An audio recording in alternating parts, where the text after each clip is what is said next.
for everyone joining us for the session that we have. This is the second fire chat that we have.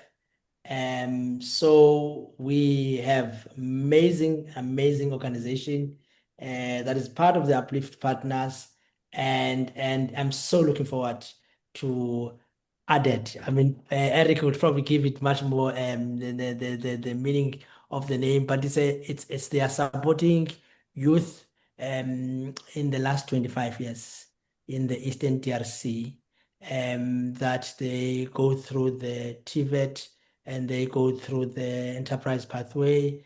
They have a strong commitment on the decent job, gender inclusion of the young people now. So this is a conversation that has been having, I mean, history in over last 25 years still stand, still making much more impact in the DRC now. So we've got the team that with us that are here.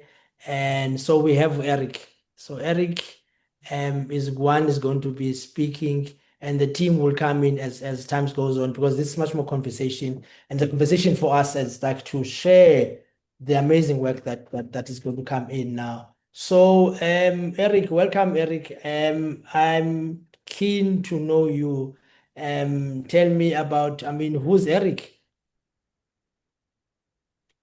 Thank you very much. We are very excited to be in this second conversation with you, Africa Forward, and we are very happy that you have given us this opportunity to express ourselves.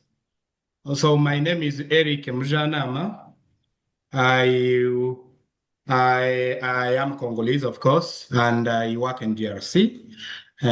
In the organization you just said, ADD. Yeah. ADD is a French name, which means support for the children in need. I am based in Goma, the eastern part of DRC, in the city of Goma. So thanks so much, Eric, man. I mean, like for me also to know, I mean, because this conversation is about people that Mhm. they are working in on the cold face, on the grassroots level, not making the change. Why and when we have chosen to be part of the organization? Personally, I am. This is my third year in the ADED. I have joined the ADED from 2024. Mm. In the beginning of the year of 2024, I joined the organization. The organization is serving the people where it is based. Maybe we'll come back to this in our region. DRC is very big, but where it is based and is serving the people in my territory and my provinces. So I joined personally the organization as saying, what can we support the organization to support the people of there? Okay, so I mean, I've got my colleague Nanas, which is going to come after this question. So you joined the call with your team. So who are in your team that we have joined the team so that we can know the team? Was this team is not only about Eric, it's about the team that we are having. Okay. Thank you Yeah, very much. Can I go? yeah, go ahead, please. Okay, thank you very much. I think Nana and Rani, this is the first time you meet Gilbert Mututsi. He is unmutable though. Gilbert is among the founding members of ADD, and he is the current executive director of ADD. And I think he will have time, and may some of the question he will respond because he has the background of it. Uh, if he can say hello. Hello, Vio, and hello, Nana. I'm following. I'm Gilbert, as Rick said. Then let him continue. I will come back to after for more details. Okay. Thank you very much. And then we have the Pacific Biganiro. Pacific Biganiro is added team based in Goma. He managed the office of Goma. but also he leads this project on youth employment. I think he has a lot also to say. Pacific, can you say hello? Hello, Nana. Hello, everybody. Thank you very much. We have Jean de Dieu Bazilere. Jean de Dieu Bazilere is leading our meal team. He is a meal manager, monitoring and evaluation. So the impact, the stories, and the other aspect, he's the one who is leading us in that aspect. Jean de Dieu, can you say hello? Hello, everyone. Jean Didier is based in one of our offices in Bukavu. This is another city near Goma. We have also, I saw Jean-Pierre. Okay, we have also Jean-Pierre Shingoko. He is our officer who is leading the aspect of youth employment, mainly the youth with disability, and he is based in Uvira. This is another city. Jean-Pierre, si vous êtes là, vous pouvez dire bonjour. Hello, c'est Jean-Pierre, à Uvira. Thank you, Jean-Pierre. We have also Joachim Ulonja. Joachim, he is our program coordinator. He coordinates every programs within ADED. He is based also at our headquarters in Uvira. Joachim, vous pouvez dire bonjour et ouvrez votre caméra. Hello, everybody. Can you hear me? Unfortunately, I cannot use my video because of issues of network. Thank you very We much. have also, thank you, Joachim. We have also Texas Capita. Texas is one of our staff that also supports the youth employment, but mainly in the agriculture sector. So say agriculture, vocation trainings, and the other youth employment in agriculture. Texas, vous pouvez dire bonjour et ouvrir votre caméra?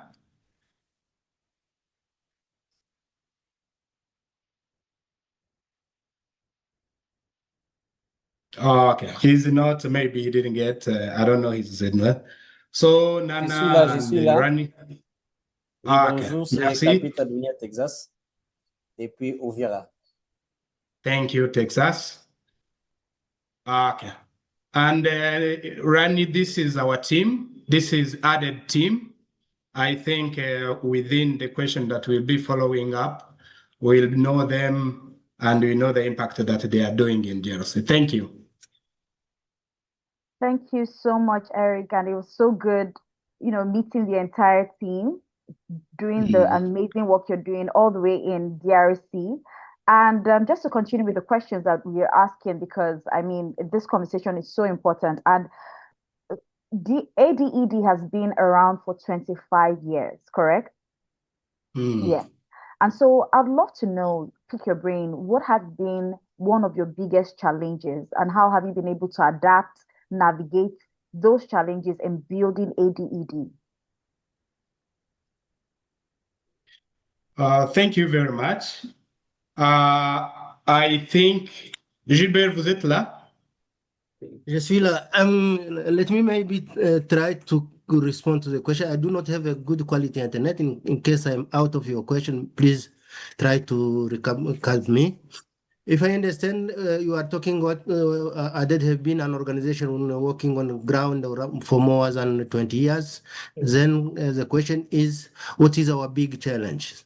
Yes, what has been your biggest challenge in operating ADED, and how have you been able to navigate, solve, find solutions to those challenges and solve them and adapt to them?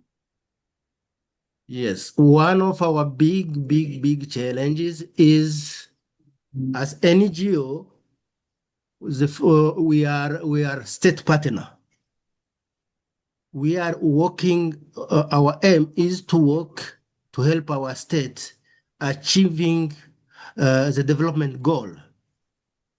that is as NGO how we are. And during our 20-year life, we have been facing kind of centralized government in Kinshasa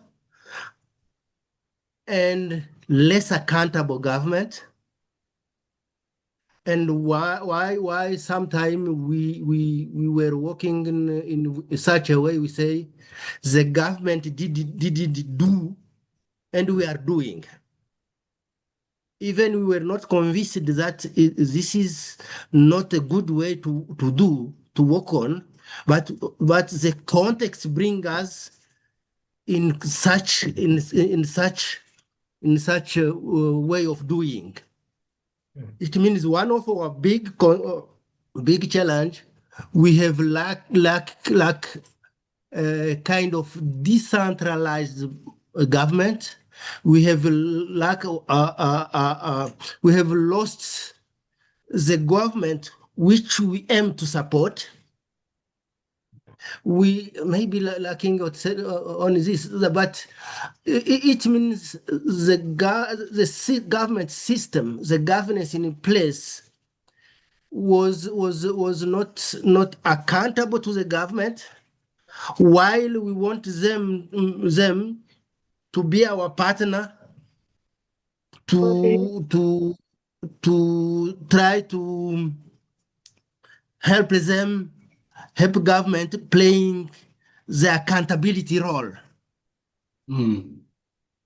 So maybe to be more concrete, it means somehow we did our own project while we are not allowed aiming to do our own project. We have to do government project, government objectives. okay, Peter, I mean, like, it's so great to hear the work that you are doing with the government. And the question, why cannot be government? You can't be government if the government is not doing the work. I mean, you do the work that government is doing. It means while we say that we lack them, it is not saying that the government is empty. The institutional structure, the institutional policies, the policies are there, the government structure are there, but sometimes they lack the means to implement policies. It means we did use government policies, but we lack government counterparty.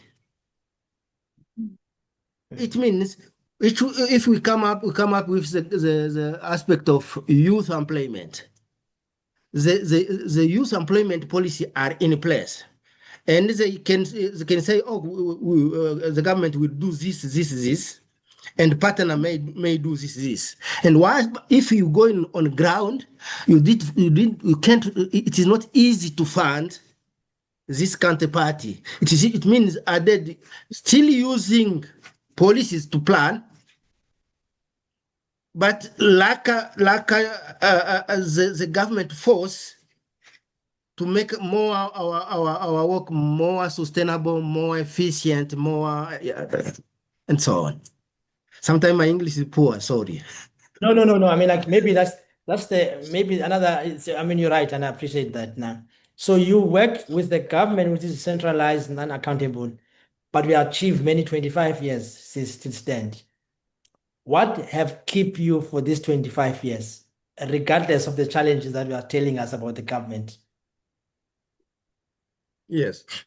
Let's be concrete. Maybe my colleague will add for me. Let me be concrete about youth employment. In this fragile context, in this context of centralized government, money are collected on ground, on municipality level, on provinces level, are and capital city, but money didn't back. Yes, And why this unbalanced, non-balanced government, it didn't allow youth who wanted to initiate some business idea to get support from government, because money goes didn't back. Then we are facing a kind of youth who are facing three kind of challenges. One part, they do not get knowledge. They need to initiate business idea. This one part. Then we say, even within this context, we may bring to youth some knowledge, some skills based on government policies. Second term, while they lack skills, they lack also support to run even the initiated enterprises, small enterprises. We say a part of giving them fundamental skills, fundamental technical skill, we may also, as NGO, bring some support for supporting already some initiative who said. Then there is a lot of work there. It means the youth are somehow victim of the system, and because they lack of opportunities, that is why every time also youth become victim, because they search solution through guns. They jump in delinquency. They jump in army groups because they want to gain life differently. And we say, and we have a proof, and we have experience, we have evidences which show us why when we during our more than 10 years, 20 working on around youth employment opportunities, we saw that when we help youth with skill, with some technical skill, when we structure youth group, cooperative, and so on, small enterprise, then they go out army groups, they go out of delinquency. It means somehow even our project are helping, are having impact on peace impact, because many youth go out of army group. Maybe my colleague who can help support me with some maybe, I mean, it's quite qualification. interesting, fascinating. Maybe just to go to Eric, because I think I mean, it's a founder's lens, which is where the problems are, I mean, on the knowledge and the support and the government now. And Eric been here for 2 years and driving. So what are we doing to solve these problems, Eric? Because this is a challenge, but it's the biggest opportunity that you are seeing solving these problems. Thank you very much. I think everyone here could talk more. There is people here who have been this even for longer period than me. But what are we doing to solve the issue? If you have heard from Gilbert, there is the issue of lack of opportunity, but the willingness of the youth are there. They lack skills due to the system, which is how it is today. But the youth are there. But sometimes also the employment programs for us, it is an opportunity for reinforcing the peace. Because if they are employed, they can come from the rebellions and the army groups. So what are we doing? Now, first, it solves the issues of the skills development for the youth. But we can't do it as an organization. We need to partner with the government, with their weak presence in the region, to capacitate these youth with that are in our regions, so that they can get a skills that is employable. that is needed in the labor market. This is one. But the second aspect also is the aspect of they are skilled, of course, but the employment supply is limited. Who is going to employ them? The government knows that these people mainly, like let's say for the youth with disability, that they are employable, that they are competitive. To work also on the other component, on the government enabling environment, sometimes doing the lobbies for them to be employed. But majority of them, they are in small enterprises, small. So how, if the government is not giving them, there is no environment to support like a microfinance to access for the finances. What can we do? We do a small seed capitals to them. We act as so we do support with small capital so that they can create this employment. But it doesn't end there. There is also the pathway of coaching. After creating this small income generating activity or small enterprise, are they ready to deal with all the challenges? Sometimes we do also the coaching a period for them so that we can say this youth is now graduated in the aspect. That is maybe my colleagues also can support. Yeah, no. I mean, you answered well in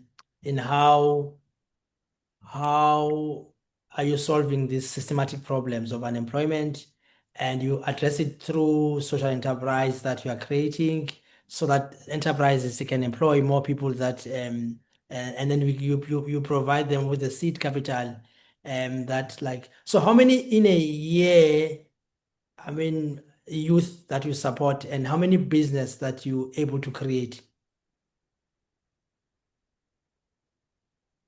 On average, the youth that are in our programs are around 801,020 and 100,200, but they are not graduating, and don't create those. They don't finish the graduation process. There are some people that drop out, but. We cannot say these are enterprises. There is a small, let's say like the small trades. There are some who are employed within the farmings. There are some who are employed, let's say, in smaller manufacturing, but there are some also who create smaller enterprises. All this is the process that we take, but on average, I don't know how is the current statistics. Pacific maybe can support me, but from the creation of from the skilled are around 1,000, but the job creation, I think it is Pacific maybe can support him on this. Thank you for the floor. I speak in French. Yes. Can I go in French? Yeah, je vais. Merci beaucoup. Oui, comme l'a dit le directeur et puis Eric, c'est une opportunité très capitale et je m'en vais directement. En moyenne, nous accompagnons par an, ça dépend, mais en moyenne, c'est 300 jeunes par an. Okay. Et puis, oui. The creation order is around 300 each year. Et puis, nous accompagnons et autonomisons les jeunes partant de leurs aspirations, où nous utilisons ce qu'on appelle approche talent.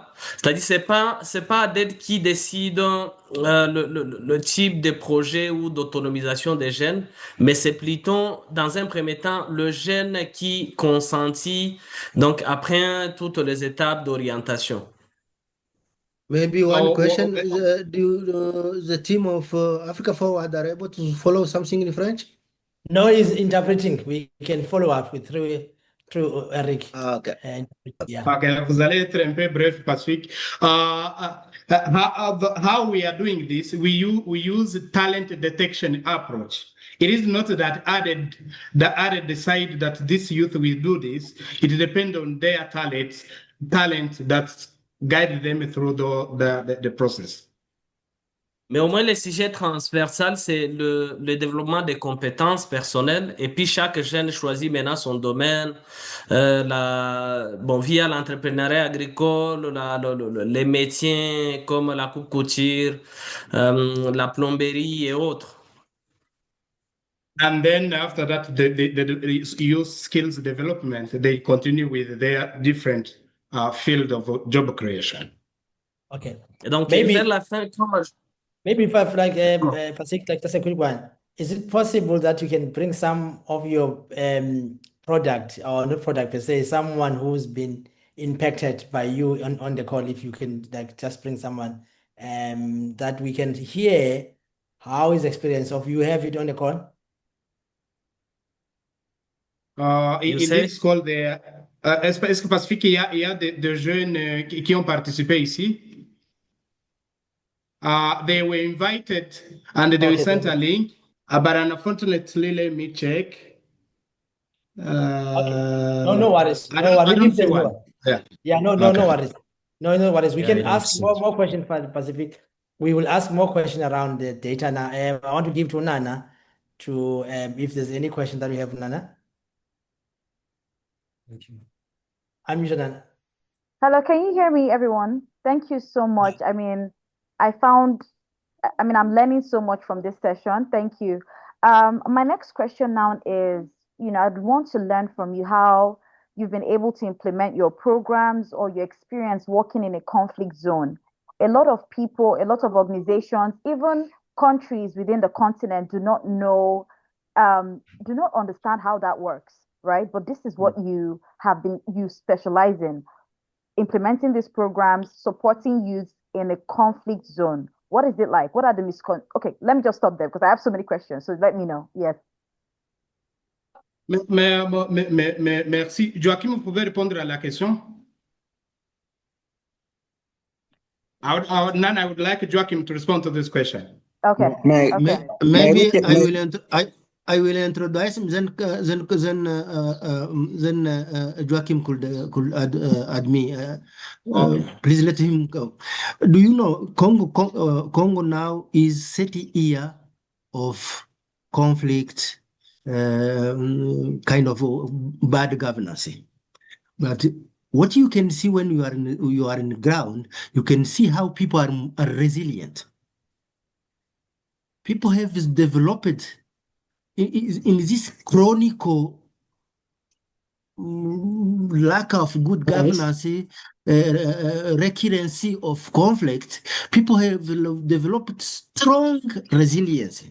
It is exactly in this context when people are making agriculture, you can find the cooperative are doing, you can find, if you can come on the ground, you can come find how we are running micro enterprises, agriculture enterprises with youth. You can find the microfinance working, maybe are not working very well, as it is in a country, more stable country, but you can find many microfinance working. You can find a lot of kind and different kind of business.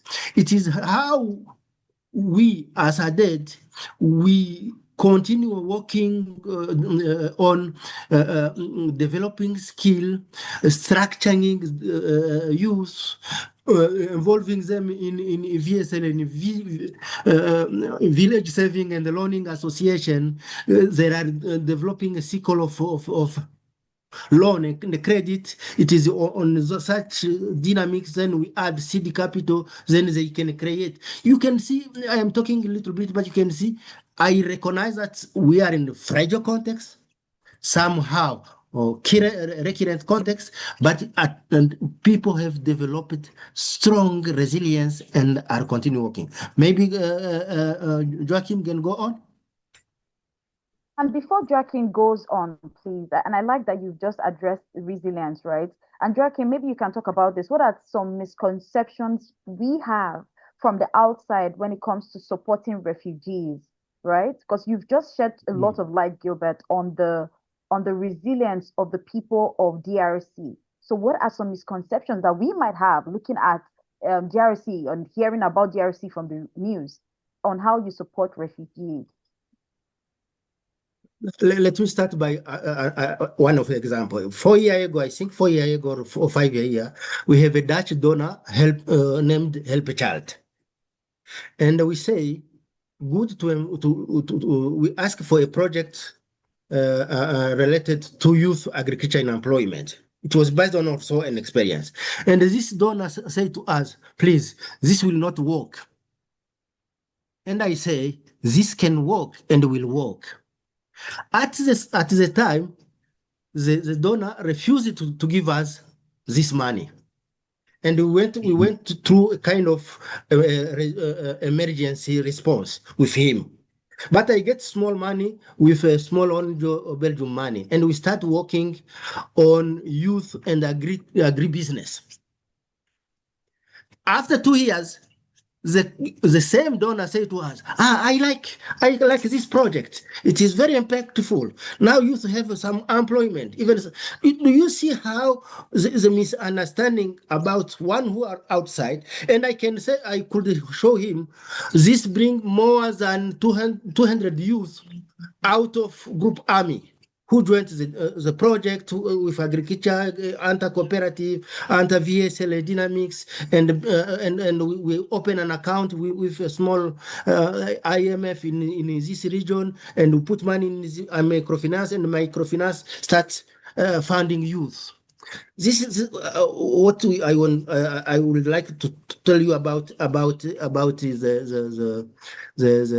misunderstanding, misconception. Then come out of refugees. In DRC Congo, there is not refugees. There is IDPs who are internal displacement person who can live when there are very strong conflict. They can move from a village to another, but three days after they come back and they start their livelihood. That's how it is in DRC. Yes. I mean, you speak with the passion, with the love, and you speak about the people of DRC, regardless of the situation that they are facing in, but they are still stand and see the future, and also speak about the funders that they are coming a misconception about the land, and speak about the Africa story that as Africans we are, much more resilience. I mean, you've been And holding this. one of the big achievement, those youth who make rice, we come up with an agreement with beer maker, a big company of Heineken, Yeah. and Yes. they start furnishing rice to this company. So what is the next big vision for next 25 years? You've done 25 years. Support the young people. Now they're working with Hanneken and they are kind of like growing out what they do. You do in a year. 300. So, if you could like say the next 25 years, what are you seeing in the next 25 years for the organization? I am seeing maybe my colleague could start. I will come back. Good to let them talk. Then I come back. If I may be alone to Come, talking, Eric. it is not good. Yeah. What do you want to hear from you as a younger one? What are you seeing, Eric? Yeah. Yeah. Okay, let's hear from Joachim as he was about to say. Okay, Jack comes. Our vision is to scale up. The Congo is very, very big country, and where we are working now with those youth is a part of eastern part of DRC. So our vision is to scale, to reach more youth, and to make impact. Yeah. So you to grow to make impact. So what do you need to do that? Because you need some kind of resources. So what are you Yes. needing for that vision to be achieved? For me, I could add something to this vision of scale up and of being. We would like to be one of the referral on youth employment with government. We want to increase state demand to us. Because when we will continue producing evidences, surely one day government will be more organized. We are not, and we want them to increase demand to us. And we want also to be to play a kind of youth connection, not only in Congo but out of Congo. One of the opportunity we have 9 months of raining, and we have a very fertile land. We can grow important needed food for the world. And we make through youth, because through youth force, if we increase the technical skill, then we can furnish the world. We can make youth connection on those world enterprises of products made in Congo. So you want to have your own next wave, like Chinese had it before, made in China. You want to make it made in Congo and Made in use Congo. dividends that you have it to do that, to make it so what's stopping you to do that? What has it, stopping you in order to do that? Because you've got the vision, you've got the plan, and you've got the youth, you've got the rain, you've got the kind of fertile ground. So what is stopping you? What stops us now, to be honest, one of the barrier is the fragile context in Congo. Fight, okay. It is, we have to recognize, while working within this context, while pushing for change, while continue doing what we are doing, but at the same time, we have to recognize that the fragile context of Congo is a barrier. Yeah. Because we are working in context where no infrastructure, no electricity in the villages, then this is a barrier. Yeah. The second one is, as we are within this Congo, we are not open to the world. We are even not well open to Eastern of Congo. There is African platform like EAC, East African Community, maybe other regional. We are even not really connected to those different platforms. And also, we want to learn as an organization. We are still a small organization. We would like to learn, have our own capacity to do, own our capacity to be a big hub. It means while we are facing Congolese context, we are not connected, but also we are still would like to learn, to be capable to improve what we are doing. Maybe my colleague could add. No, let's allow. I'll allow you now, like and Eric. So, any question on the chat, please? We've given a chance now to ask any question to Gilbert, to Eric, to understand. It's a fascinating phase. Like the timelines that we have, and we also sharing the link for the letter that we have as Africa Forward to mobilize the resources for the work that we're doing, like this one now. Because the link is like to say to funders, this is the work that Africa Forward is doing. Fund this organization now, because we are hearing stories now to say in Congo, so much opportunity, also some challenges that are coming in. And then by supporting social innovators are the ones that are going to change the way that comes in like Congo. Now, come, Eric, whilst we waiting for the questions. I was just right to add the last question. Of course, within all of that, we need resources. We need the people to invest in youth employment. They are in the fragile context. They are in this less opportunity world of DRC, but they need to be employed. They need to create changes in their lives. So we need resources to invest to these people to scale our approaches, which is now producing the result that we are seeing. As Gilbert said, the people, they are the youth that has born in this context. They have created in themselves the resilience to work, but they need people to believe in their talent, in their aspect, to invest in them, to push them from one just a step so that they can shine. Yeah, that's what I wanted to say. Okay. No, thanks so much. I mean, Nana, you can come in. I mean, I can come. There's fascinating like stories. I can allow you.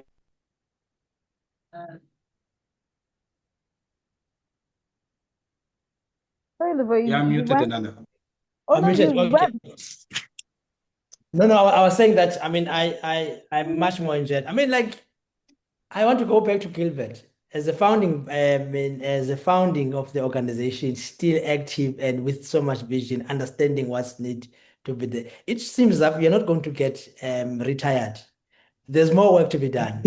How do you see yourself? I mean, like in this like 25 years to come, you personally, I know the heart you're giving into your community, you are passionate. Like, so how do you see yourself in the next 25 years?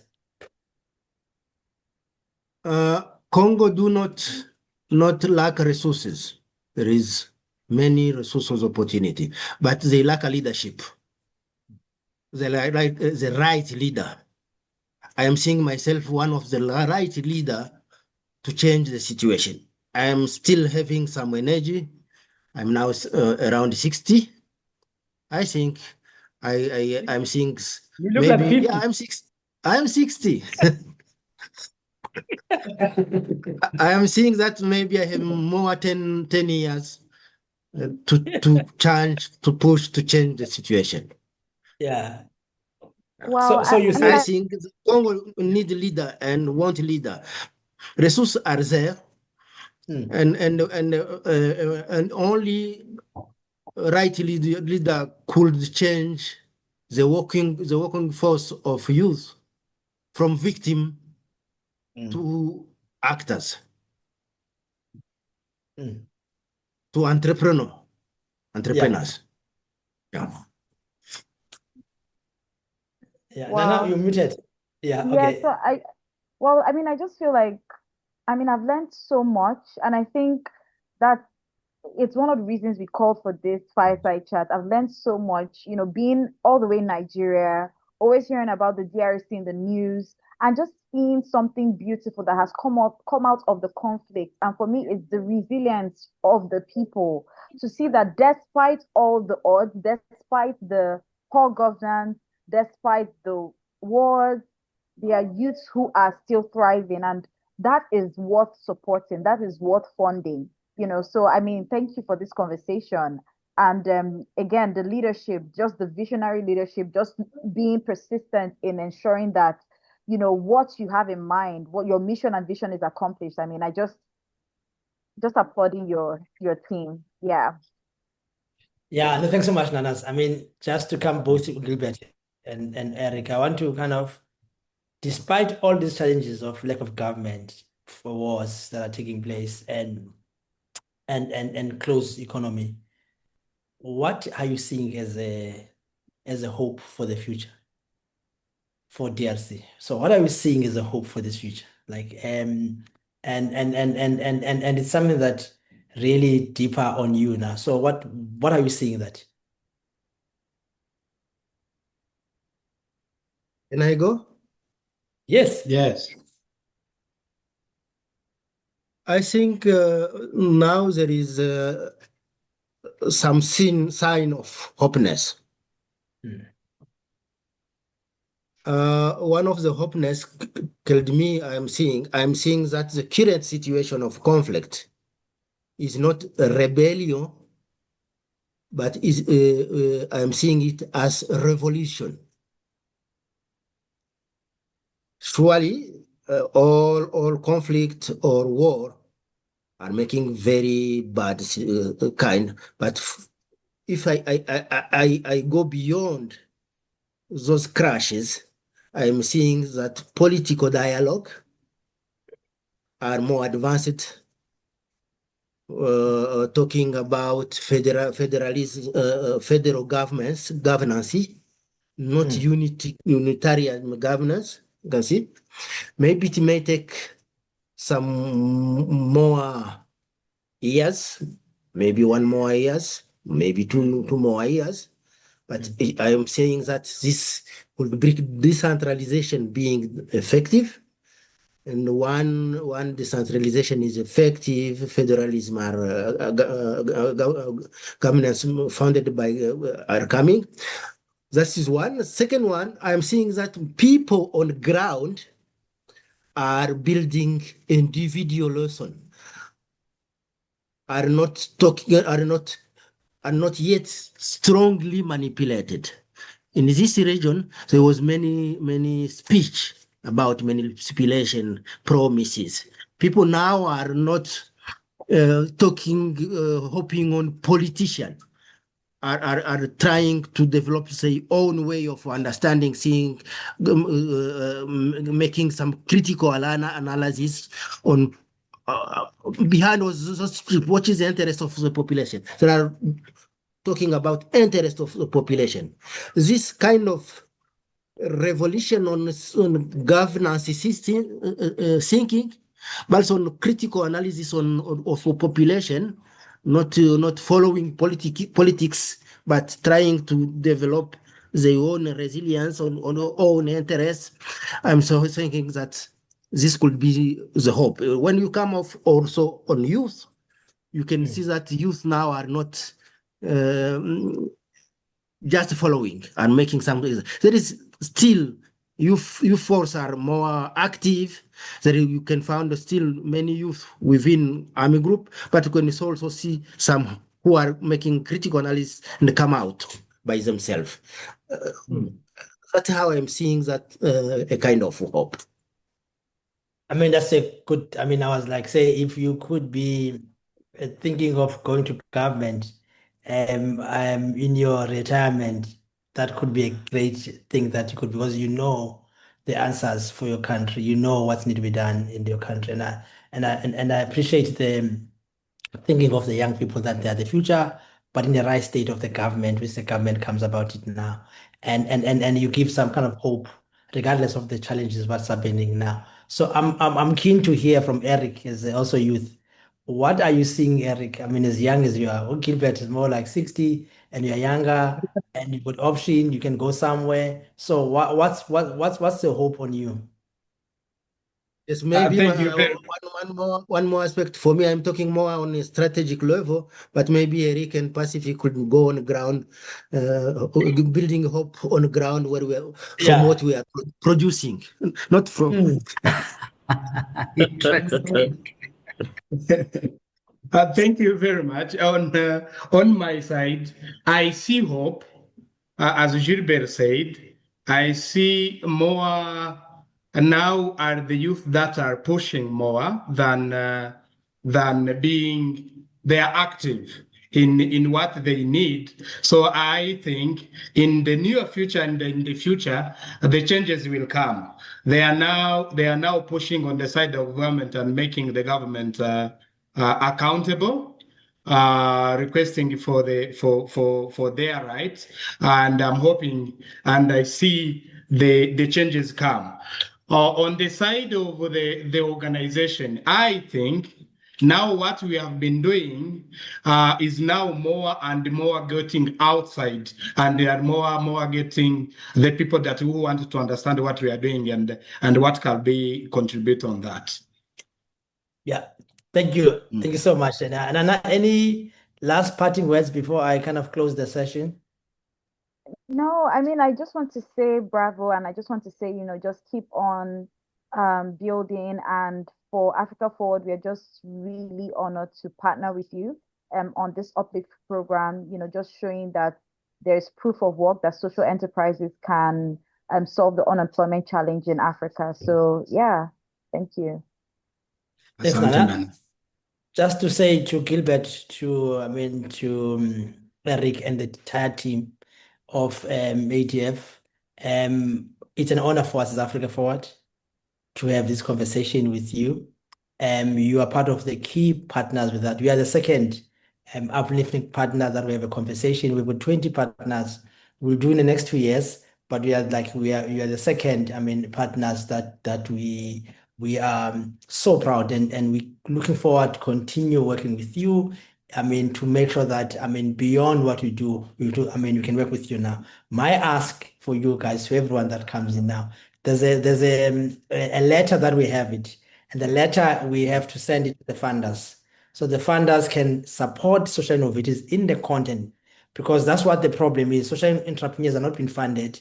So it's a call out to the funders across, to Africa, Global North, to say how can they fund social innovators to extend that they can do their work. I think you spoke so well about the government, but the government can do, but the global, funding is quite important to make sure that it supports your work, and your work, you kind of like amplify it to the work now. So I would really appreciate, to open the link, and then you can feel it, because that's something that it could pose. We want 1,000 signatures so that we can show them in Unga, in Davos, in WEF event, to show them this is what the Africa that we are trying to shape it together, as we are trying to make it the Africa better. But just to say to you, you are always been part of the support that for us, and continue doing amazing work that we do it.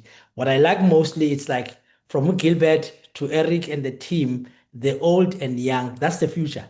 The old give wisdom, the young ambitious, and they want to make things, but the old kind of like put structure and make sure that they're supporting that. That's what's the future of the continent. It has to be, and you have exhibited that future that you understand for the continent. It has to work with these things now. If I was able to do it in French, I would probably do it, because I'm inspired with the work now. Thank you so much. Thank you very much. Thank you. Just Thank one you. word, one word. We have been talking, but please, Africa Forward, Luvoy and Nana, and one behind you, please say, when we talk about youth, for us, we can't leave youth with disability. And there are one more discriminated or affected. It means when we will be developing a kind of portfolio, a kind of strategic thinking, a kind of strategy, think about inclusivity. I take that, and then you're corrected. That's like, we must bring everyone. Yeah, thank you. Eric, any parting words? I would just like to thank you for hosting us today, to let us say what we are saying. It's very fantastic. We have taken the link. We will make sure we reach that 1,000. Asante, you'll see this conversation on the YouTube and for Africa Forward. Thank you so much. Thank you, everyone. Thank you. Okay.